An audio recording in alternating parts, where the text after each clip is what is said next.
નમસ્કાર.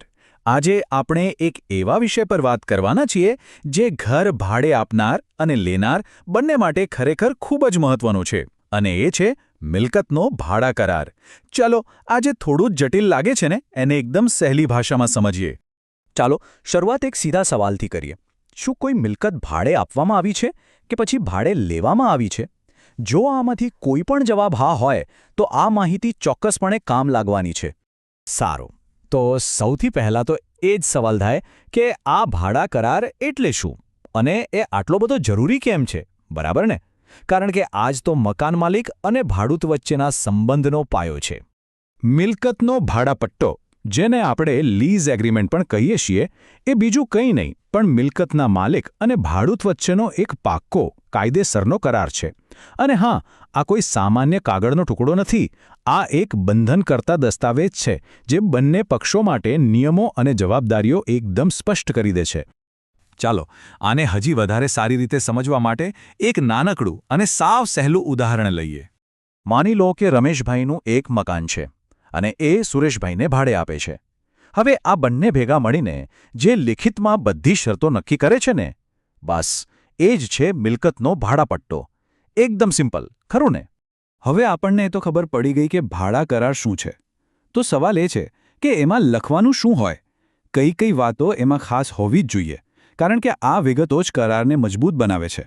જુઓ, એક સારા ભાડા કરારમાં અમુક વસ્તુઓ તો એકદમ ચોખ્ખી હોવી જ જોઈએ, જેમ કે ભાડું કેટલું છે અને કઈ તારીખે આપવાનું, સિક્યોરિટી ડિપોઝિટ કેટલી હશે, આ કરાર કેટલા સમય માટે છે, પાણી વીજળી જેવા જે બિલ આવે છે એ કોણ ભરશે, મિલકત વાપરવાના નિયમો શું છે, અને હા, સૌથી અગત્યનું, કરાર પૂરો કરવો હોય તો એની શરતો શું છે.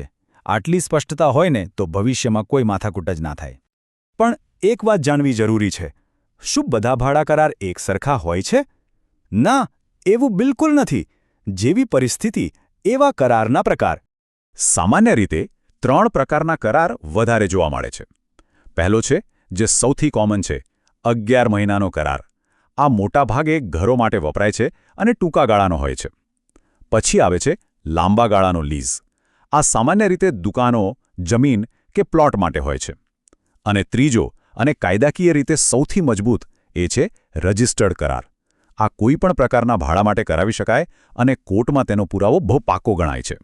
સારું, તો આટલું બધું જાણ્યા પછી મૂળ સવાલ તો એ જ છે કે આ કરારની આટલી બધી માથાકૂટ કરવી શા માટે? એનું સાચું મૂલ્ય શું છે? સૌથી પહેલી અને સૌથી મોટી વાત કે ભવિષ્યમાં જો કોઈ મતભેદ થાય તો આ કરાર એક મજબૂત પુરાવા તરીકે કામ કરે છે.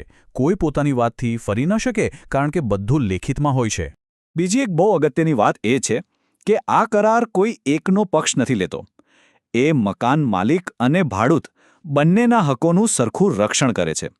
આનાથી એ ખાતરી રહે છે કે કોઈની સાથે ખોટું ન થાય. અને ત્રીજું, આ માત્ર માલિક અને ભાડૂત વચ્ચેની વાત નથી. ઘણીવાર પોલીસ વેરિફિકેશન હોય કે બીજું કોઈ સરકારી કામ, ત્યાં પણ આ દસ્તાવેજ બહુ કામ લાગે છે. તો આ બધાનો સાર શું નીકળ્યો? ભાડા કરાર એ ખાલી એક કાયદાનો નિયમ નથી. એ તો ખરેખર મકાન માલિક અને ભાડૂત વચ્ચેના એક સ્પષ્ટ અને સન્માનજનક સંબંધનો પાયો છે. જ્યારે બંનેને ખબર હોય કે કોની શું જવાબદારી છે, ત્યારે સંબંધમાં ગેરસમજને કોઈ જગ્યા જ નથી રહેતી. અને છેલ્લે એક વાત વિચારવા જેવી છે. શું દરેક સારા સંબંધની શરૂઆત સ્પષ્ટતા અને સમજૂતીથી નથી થતી?